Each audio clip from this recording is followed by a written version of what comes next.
is going on, everybody? Welcome to yet another episode of The Rose Show. As always, I am your host, Jay. Who else but me? And today I have got an incredibly special guest.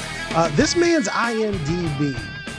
If you were an actor and you even had half the accolades this guy'd have, it would be a successful career. He has meant his work, his entire body of work really, has meant so much to so many people across so many different generations. You might know him from shows like Lost, G.I. Joe, or maybe you were like me and as a little kid, you were terrified of him as his role as the Shredder, or even possibly as so much as soon as maybe you were learning from him as Sensei Ishikawa from the game Ghost of Tsushima.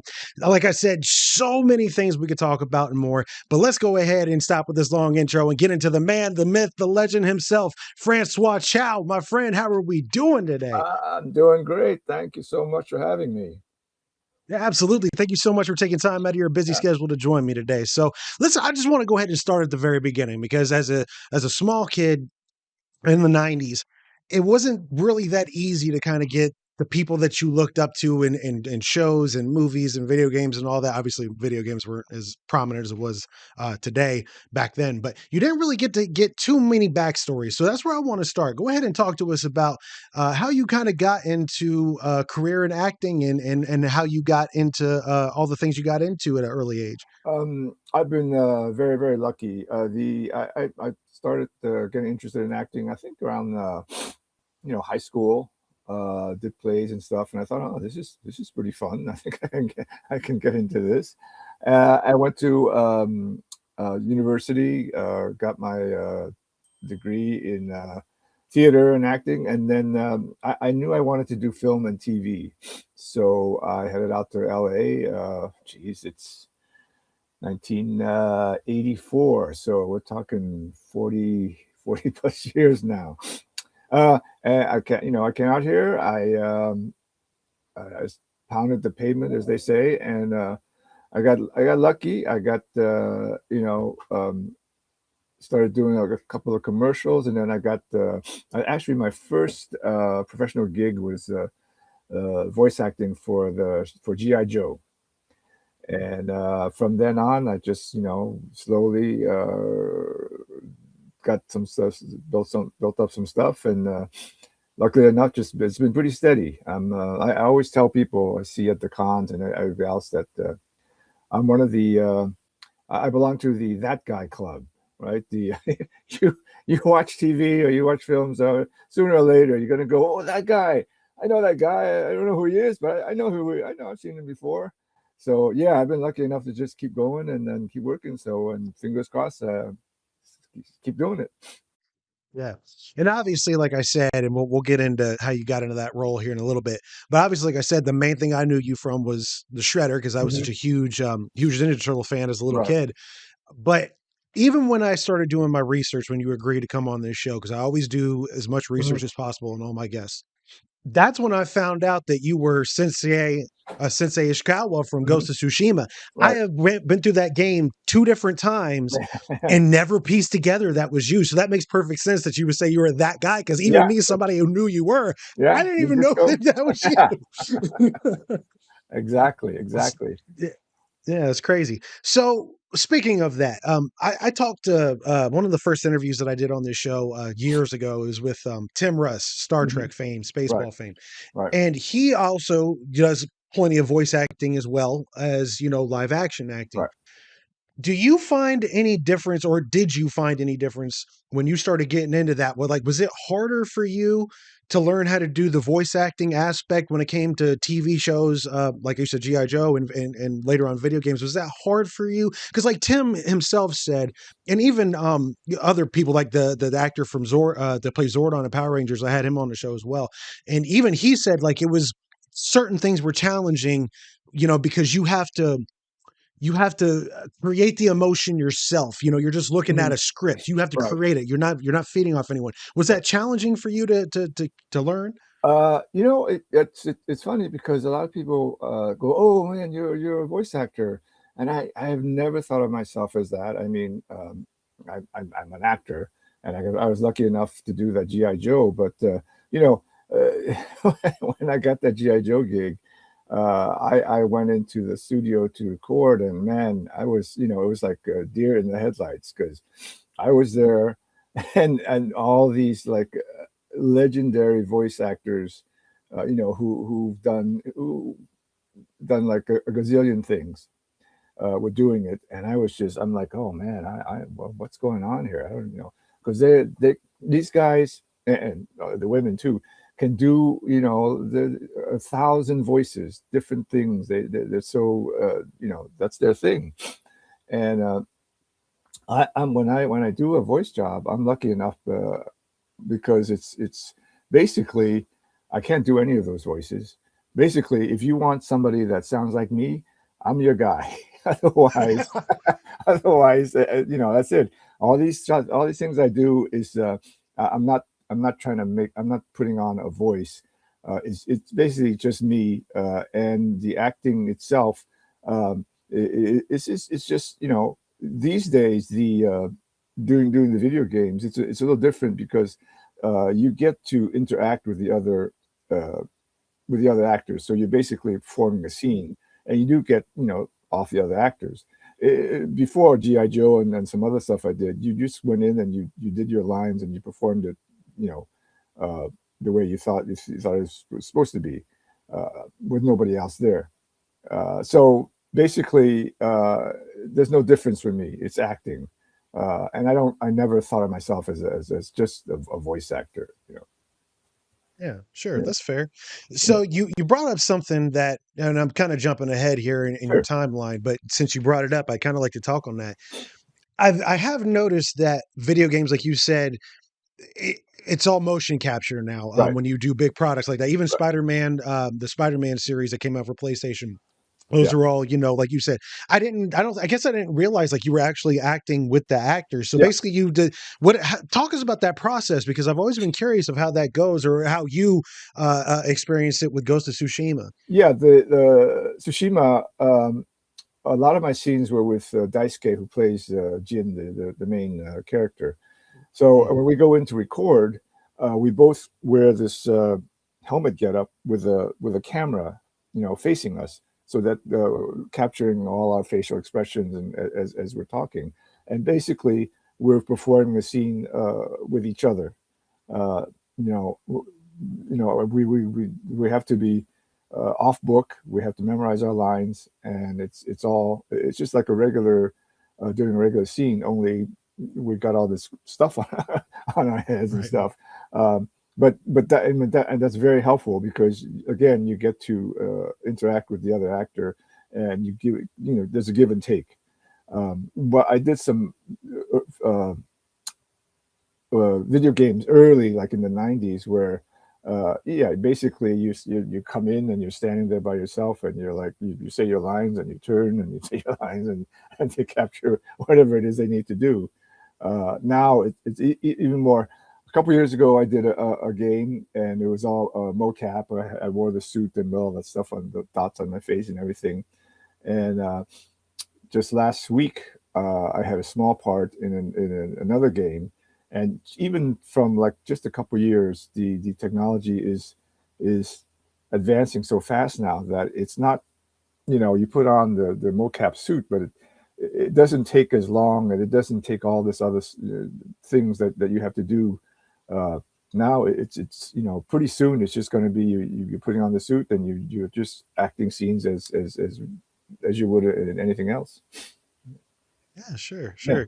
So, do you have any creative freedom as far as like creating that character? Because the thing I think that stood out the most about your character in Ghost of Tsushima was in all characters, I guess I should say, in the game. Each character that the main character interacts with all has their own personality. And even right, like you said, you are you. right. But even then, like Sensei Ishikawa has a very stern Yeah. talk to his voice, all that. Were you able to mold that, or did they give you direction of like this is how this guy should be? Or did you have some input on how you portrayed that character? I think for the games, especially now, like I say, it's pretty much just a regular acting gig. So that when you Mm, audition, right, um, you give them you give them yourself. This is me. This is me performing this role, and when they choose you, that's what they want. So it's not, Gotcha. okay, you got to be this and you got to be this, and I need you to, make the voice like this, and I need you to be this way. It's basically, once they cast you, they give you permission to go, okay, this character is you. You do whatever it is we need to, to get to it. And if it goes way off track, then of course they'll say, yeah, maybe you want to try something else. But mostly it's just so, once they cast you for a certain reason, and then they hopefully they'll just go, okay, we know what you can do. This is what we want from you. Go ahead. Do Yeah, what you need sure. to do. Yeah, yeah. Yeah. Well, you absolutely killed it. There was times where in my first run through, I'd be interacting with that part of the game, and I would just be looking at the screen and going, "I don't know what you want from me, man." Like it's just that overbearing Yeah, teacher. So yeah, you yeah, absolutely yeah, killed it. Yeah, yeah, yeah. yeah. Hey, what's going on, everybody? It's Jay, and I'm here for W Energy, my sponsors. Now, what is W Energy, you might ask? W Energy is clean, jitterless energy. Better than the canned stuff that you would get at your convenience stores, your gas stations, all that kind of stuff. It doesn't have all that trash in it. Now, how do I know? Because I myself use W Energy. So what I've got here, a couple of limited edition flavors.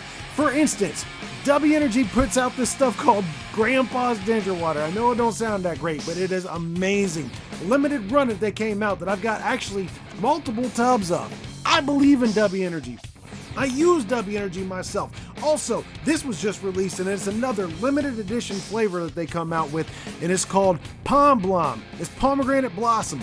Real nice, clean flavor. And a lot of W Energy, whether it be classics like Calio Cream or the Dub Sludge, whatever it might be, it is clean energy. It's not going to make you feel all crappy at the end of the day after using it. Now, here's what I want you to do, because again, they're obviously a sponsor of mine. But what I want you to do is I want you to go to www.w.gg, order one of the sampler packs, which you get one of these cool tumblers, a part of the sampler pack. And I want you to grab one, but don't use my promo code. That's right. Don't use my promo code Who Else at checkout, because I want you to try it without thinking I'm just trying to sell you a bill of goods. Try it one time, and then when you go back to buy your second order of W Energy, then use my promo code Who Else at checkout for a 10% discount, because all you're going to do is try it. I know you're going to love it. That's how much I believe in this product, and I thank them for sponsoring the show today. So, okay, let's go ahead and hit rewind then, because I definitely want to touch on how you became the Shredder. So again, just for anybody that might be brand new to the show, if you watched for a while, you already know this. I was a Teenage Mutant Ninja Turtles fanatic as a little Mhm. kid. I wasn't one of these people that when Power Rangers came along, like I love Power Rangers Yeah, too, but my fandom of Turtles always stayed with me all right. throughout my entire childhood. And Secret of the Ooze was my favorite out of the three. Now, I don't really have too much of a hierarchy of which of the original three I love Right, the most. I right. love them all for different reasons, but I watched Secret of the Ooze more than any of the other ones. Mhm. And for some reason, I don't know if it was the incorporation of, the scrapyard, or if it was Tokan Razor, Right, or right. your portrayal in particular, but something about the Shredder scared the ever living dog shit out of me as a little kid that you portrayed. So let's talk about how you landed that role. And well, yeah, we'll start Yeah. there, and then we'll follow up. Uh, you know, um, my friend James Saito did the Shredder in the first movie. I watched the first movie. I had read the comics way before that, so I knew all about them. And I watched the first movie, and I thought, oh man, uh, somehow they managed to have these four guys in the turtle suits come alive, and they did a great job. And it was, and it wasn't people think, oh, turtles at that point anyway. It wasn't a kids movie. Right. It kind of stuck with the original comics a little bit, which was great. I thought, man, this is great. So it did very well, but they got a little pushback as to parents thinking, oh, this is a kids movie, and they take their kids and they go, oh man, there's a lot of more violence and kind of darkness in here than I thought it was. So for Secret of the Ooze, of course, they changed the whole thing. They said, okay, well, we're gonna make like a more of a Nickelodeon kind of movie where there's a lot of fighting, but nobody gets hurt, and there's no weapons, nobody gets killed. It's just a lot more lighter and fun. I'm not sure why they decided to change a few of the cast, but for me, I got the notice that there was an audition for the movie. I went down to the audition, me and like maybe 6 or 7 other guys. I know most of them. Uh, we just did what the audition. What I can't even remember what we had to do, but whatever it was. Again, I got lucky, and I said, "Hey, man, this is great." So for me, it was just I was like, oh, as an actor, you go, oh, God, man, this is great. I got work. I'm going to go work on a movie for a few weeks, and this is what it's all about. And you don't really think, oh my God, this is going to be whatever what has become now. And it still amazes me, what 35 years later that the the uh, the popularity and the fan base has grown. It's like a new generation each time. And I think, like you say, when you, especially back in when this came out in, I think, 91, uh, kids of a certain age, maybe from, I don't know, 5 to 8 or something like that, when they see it, there's something about the movie that just hits them and it stays with them. And then I do Comic Cons now, and they're just like you, there are guys who come up to me and say, "Hey, you scared the hell out of me when I was a kid." And I love to hear that. I said, "All right, I did my job." Oh, that's awesome. And that's ironic that their goal was to make it even okay. So I would have been probably about 6 or 7 when the first one Right, came out. right. I didn't think it was dark. Like, Yeah, and I yeah, don't even understand. And you're not. I've listened to Ken Scott's audiobook, and yeah. he's been on the show as well. Oh, okay. Um, yeah, and he said basically the same thing where they just Yeah, thought it was dark, and I don't understand how because yeah, I mean yeah, okay, they said damn a couple times. right, Yeah, right, okay, they're got the scenes with Casey. It just I don't understand where that darkness is. And then they tried to make it lighter, but in the meantime, in the movie, the second movie that you were in, right, there's a scene where you're in the scrapyard and you're literally trying to murder them by right. taking a Yeah, net full of Ninja Turtles. And exactly. Exactly. But but again, on all those fights, right? They don't even use their weapons, right? Because right, instead of the real nunchucks, the guy is using some sausages or something and stuff like that. right, Where they thought, okay, this is a little more, you know, I think the parents of the little kids will like this more than having the kids. Like when I say dark, I didn't think it was dark, but I was like, it's just not what some parents expected for their kids, I think. So they went right, that way, and they said, okay. And then I think I mean, it's different tone, but it turns out, everybody's. I kind of always compare it to like maybe the James Bond movies, right? You got mm, your Sean Connery and your thing, and then Roger Moore came in, and after a few films, the Bond movies became pretty much kind of like over the top, just yeah, stuff. And for some people, they love that. That's what they love about James Bond. For others, it's like, oh, that was okay, but I like the other one better, and so forth. So I think it's the same thing. Same thing with these turtle movies. yeah, sure. And I totally understand that because Pierce Bronson is my favorite James Bond, and Yeah, nobody else likes him. It's so I thought I get it. I'm like I think I'm one of the rare ones that I like George Lazenby. I'm like, hey, See, that was a pretty good guy, pretty good Bond after Connery. right? Yeah, yeah. So back, your again, let's going back to the scene where we were talking about how you were in the scrapyard and the turtles are in the net. Did I hear correctly? And I could be making this up, or my mind is playing tricks on me, and maybe I misheard it. Did I hear correctly that somebody was almost seriously injured while recording that scene? Are you familiar with that? Well, they're in the net, right? Yes. I think, and then they're pulled up, and then I wasn't there when they were filming.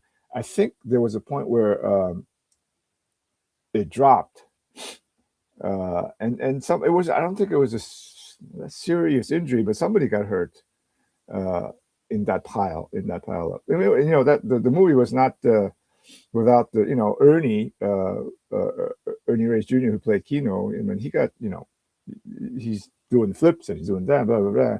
And a couple of times he got a little banged up. So Yeah. yeah. Any fun memories that you have from record or from shooting that film that really stick with you, or just the whole experience? Was it just, it was what it was for you? Yeah, the whole Yeah. experience was great. Like I say, you know, it's like uh, when you're only speaking for myself. It's when you get a chance to just get up every day and go on the set, and you're in a movie. It's, you know, it's great. It's like, oh man, this is what I this is what I want to do. And yeah, anytime that's happens, it's great. You know. Did you interact with Kevin Nash at all? Because for those who don't know, Kevin Nash played the Yes. Super Shredder part. Super Were Shredder. you able to interact with him at all? In the film itself, you know, we don't he, obviously we don't talk to each other or anything. But you know, I met him on set, and yeah, it's like, oh, it's one of those. Holy cow! Oh, look at this guy, so huge. What the heck? He's like seven something, and he's all. I mean, he was all muscle. No, not just Right. like not like a big, you know, guy, but he's like ripped, right? And I think one of the I don't know if this is true, but I think somebody said he was, you know, he was so up for it that when he put on his costume, right, then you know, they painted his uh, his six pack on him, and he was kind of upset that they did that because he thought, I don't need to do that. You know, because Uh, he's now, no, where he's not, you know, accustomed to the magic of the movies, I guess. Right, right, right. Yeah, I've heard some of his comments about his time there, and he would struggle, I guess, because the actors didn't want to like hit him, and he's like, "I'm a wrestler. You Yeah, need to hit. right. We need. Come Yeah, on, yeah, come at me." And they weren't comfortable with it because of his size, according to him, anyway. yeah, So, yeah, yeah, uh, that's yeah. funny. That's funny. Well, one of the things, and I'll show the picture here when I do the edit. Well, one of the reasons why I definitely wanted to touch on some of your side projects as well, because I met you at GalaxyCon Columbus, Hmm. which is how we're doing Right, this right now, right. and how we exchange information. And I posted, actually, as right now we have this conversation. My photo that I took with you was actually my profile picture on Facebook, Uh-huh. and a good friend of mine saw that, and he messaged me immediately, and he was like, "Dude, I know him from Stargate," which Yeah, goes into "You are that guy," you yeah, know. yeah. Um, and that was my first kind of indication. I was like, holy shit, he was in Stargate too. As out of all the projects that you've done, and like I said in the intro of this, the IMDb that you got Mhm. is extensive. Out of all the projects that you've done, are there any in particular that when you think about your body of work stand out more than the rest, whether it be from a good experience that you had, something that you felt fulfilled you personally, or on the other end, it's something that happened just so negatively and just like, "Ugh, I don't want to do this." Are there any examples you can give us that really stick out in your mind when you look at your body of work? In terms of good experiences, without hesitation, I did a show a few years ago called The Tick, which was it's like there was a live action Tick in the '90s with Patrick Warburton Mm, as the Tick, and then we did it again. This was like 2000, I want to say 2017, 18.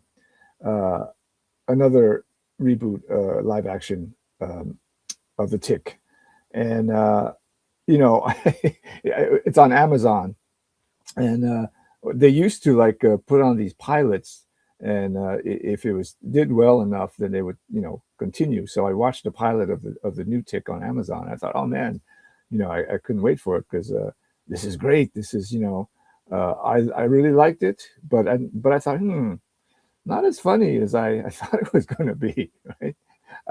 But then, you know, it got picked up, and then I got cast in one of the roles in there, and it just really it's like one of those perfect storm things where everything came together, and I got to play a part where I'm like the shredder and everything else. I'm usually the bad guy, but this was just I'm like this nerdy, just boring, schleppy guy, and I was like, man, this is great. This is great. This is me. Man, and just going to work every day was great. The cast was great. The crew was great. Everything about the show was just, it kind of came together. And yeah, it was like 40 years of doing this, and finally something that I was like, oh man. I can't, people always ask, is there something negative? I don't, I'm very lucky that everything I've been able to do is and maybe it's not the best thing, but it's never been anything where I said, man, what do I have to do to get off this show or anything like that? So no, it's been great. It's been fun. Yeah. I know a lot of actors, no, I shouldn't say a lot of actors. There are some actors that say that they don't like watching themselves after the product is done. Do you go back and watch projects that you've done before, or are you just kind of on to the next one? I'm pretty much on to the next one. I mean, I don't, I don't like um, avoid it. I don't really go, oh my God, I can't watch this kind of thing. If something comes on and I see it, then I go, now these days, when if something comes on, when something that I did, 30 years ago, that's where it's like, oh, it's cringe. It's like, oh man, what were you doing? What the hell? What, but these days I'm like, okay, I think, you know, I didn't catch myself acting there, so that's good. Yeah, yeah. Yeah. So when you do cons, which Mhm. by the way, I do have to say this, Galaxy Con this last year was my first major Uh-huh. convention I've ever been to. Oh, okay. Um, and my favorite part, I ended up meeting Brent Spiner, Mhm. Jonathan Frakes, which was great because I'm a huge Star Right, Trek fan. right. But my favorite part of Galaxy Con was the turtle celebration that you guys were doing. It was Yeah. you, Ken Scott, a couple other people from the Turtle Brian, yeah. series. And actually I have the sticker right here on my laptop. All Obviously I right. can't Yeah. show you or else I would. But it was so much fun, man. You just created this atmosphere where all four of you guys were just, we're gonna have you did some giveaways. There was a Yeah. raffle that you guys did at Yeah. 4 o'clock. How did you guys come together with that? Because that's so original. And again, maybe other people do that with the get. I don't know. This was my first major con. But Yeah. is this something that you guys came up with? And how did that happen? Basically, it's Ken Scott, and Brian Tochi. Ken Mm. is I don't even remember which turtles they played, but whatever. It's like, oh yeah, okay, whatever. But those two guys basically are the ones that came up with this, because we would a few years ago, I did a con here, a con there, and I would see Ken, and then I would see Brian, or but we'd all be separate, and a lot of fans, a lot of collectors are always going, oh man, I got this autograph, 2 years ago at this con, and I'm trying to get them all, and now I got your autograph, and I'm waiting to get this guy's autograph from, whatever. So basically, Ken and Brian, put together this whole idea of, oh hey, let's the four turtles, and then they got me involved, the shredder, and then a lot of times there's the actresses who play the reporter April is involved too. So that's the celebration thing. Where now we're like a band on tour. We book ourselves, or our agents book us as the celebration to go to what are different cons. And again, all the credit goes to Ken and Brian, because their energy is what makes this whole thing work. The whole raffle thing, and the whole, when we introduce ourselves at the beginning, it's all there, and their energy, they're out there. Uh, I think is what makes it all a lot more fun for fans, and because there's a lot of shows where there's like, oh, these three actors are from Walking Dead, or these three actors are from you know uh, whatever show that they're there for. but they're not they don't do the stuff that Celebration does, that I've seen anyway, you know. So yeah, no, it's been great, and you know, this coming year, I mean, we're Celebration is, you know, uh, is booked throughout the year to a bunch of places. So again, Ken and Brian, that's I go out to them for putting us all together, and their great energy in doing this. Yeah. Yeah. It was a lot of fun watching you Yeah, guys interact and do that stuff. You could tell you guys were just having fun yeah, and, not another day. And I don't mean this disparagingly because I know that it's got to be exhausting for some people that have lines that, they're capped the second you right, walk through the door, right, right? But it's almost becomes impersonable and you can't really blame the people because they are human beings. They do wear down fast or whatever. right. So by the time, or if it's like, 5 o'clock and you're meeting, Yeah. Oh yeah. pull a name out, they're Right. exhausted, Right. Yeah. Yeah. Yeah. but you guys found a way to make it to where you all can use each other's energy, Right. get involved. Like even when Yeah. they introduced you as the shredder, Yeah. everyone started cheering and you interrupted, everyone went boo, and Oh everyone yeah. started going boo. So like I thought that was so cool, man. And do you find that when you do cons like this, is the shredder the number one thing that most people want to talk to you about? And especially, considering the fact you are there with the other people from the movies, or is there another thing that you've been involved in that they talk to more or just as much? I would say 75% is turtles. Mm. They want the shredder. They want, you know, is the turtles fan. I still have a small percentage of lost fans Mm. who come, and you know, and then again I've been lucky enough to be involved with a bunch of projects that are good for Comic Cons. You know, Lost. I've done a few sci-fi stuff you know, a couple other things. It's funny that when I say I'm that guy. This sometimes fans will come up and they'll go, "Oh man, I remember you in," and they'll name some show, and I'm like, "Oh wait, oh yeah, okay, shit." I forgot about that. I did that. Yeah. Oh, yeah. I'm like, oh yeah, no, thank you. I'm like, they'll bring stuff up, and you know, some not obscure, but I'm like, oh, okay, yeah, that was a few years ago, but oh yes, I remember that now, kind of thing. So Yeah. yeah, there's a few scattered things, but yeah, mostly it's the turtles. And you know what's great is that the five of us, and sometimes the six of us, we've become really really good friends, and almost like we're like a family, because when we were shooting this, especially with Ken and Ernie, who were the turtles on set, I didn't know them. I mean I hardly had any contact with them, and I didn't, you know, I only got to meet them when we started doing the cons and the other guys. But doing the celebration thing really, you know, I think the energy that you feel is that we enjoy each other's company, and we enjoy doing this, so it really helps that we connected that way. Yeah.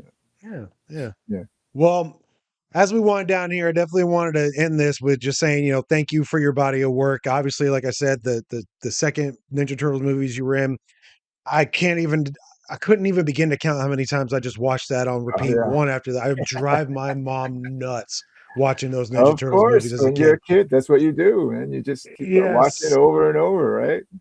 Yes, and Yeah. you obviously were a big part of that, and I definitely want to say thank you for that. And it was something that I was able to attach to as a kid, and a big part of my fandom. So thank you for that, and thank you for Oh, you're scaring the very ever welcome. living shit out of me. It was very, very important. And Yes. then again, as an adult, with Ghost of Tsushima, that is one of the greatest video games ever assembled. The casting is perfect, so perfect. I didn't even know it was you until I started doing research. It is amazing that how far the technology has come in Yes. terms of games. You know, since whatever I did a game, it had 94, 95 or something, called Wing Commander. Oh, no kidding. Yeah, Okay. with and I'm like, with Hamill and Yeah. all these guys, and I show up and I'm like, Malcolm McDowell, what are you doing here? doing, doing this game? John Rhys Davies, what are you doing here? So Right. it was like, oh man, this is you can. That was the point where I thought, oh, okay, I guess games are they're not going away. They're not going to. They're not. It's not like you're whatever it is. But and these days everybody's doing the game. So yeah. Yeah. Yeah. Sure. Well, last question. What's on the table besides the content you already talked about? Is there any projects coming up you're looking forward to that you can talk about, or what's 2026 look like for you? Uh, it's and speaking of games, I just did a small part in a game. I worked on it last week. The mocap and the voiceover stuff. And of course, I can't tell anybody. I can't say anything about it because Sure, sure. everything now is NDA, right? Yeah, you signed this Right. NDA even before you can audition for stuff. It's like, oh, sign this NDA, and then like, oh, okay. Uh, so it's been a little, this last year, the cons have been really taken over for me. Work as an actor is a little less than usual because there was the strike and this and that, and so next I finished. We did I did a small part in. There's the Avatar: Last Airbender live action thing on Mm. Netflix that I did season one like a couple years ago, and they just finished two and three. So I went back to do a small part in that. Next year, something will come up, but I think these games take like years. So I think I'm supposed to do. I did a show called a sci-fi show called The Expanse, and they're doing a game on it, and they've already got me scheduled for. They keep calling and say, okay, this, next summer we're gonna, we got you down for next summer, and I'm like, okay, but I think that's coming up, but I don't know. You never know. But stuff will come up, and hopefully, know, you'll get some work. Yeah. Awesome. Mr. Chow, thank you so much for your time, man. It's been a Oh, real pleasure speaking to you today. Thank you so much. thank you, Jay, and thank you. It's been a pleasure talking to you, and thank you for having me on.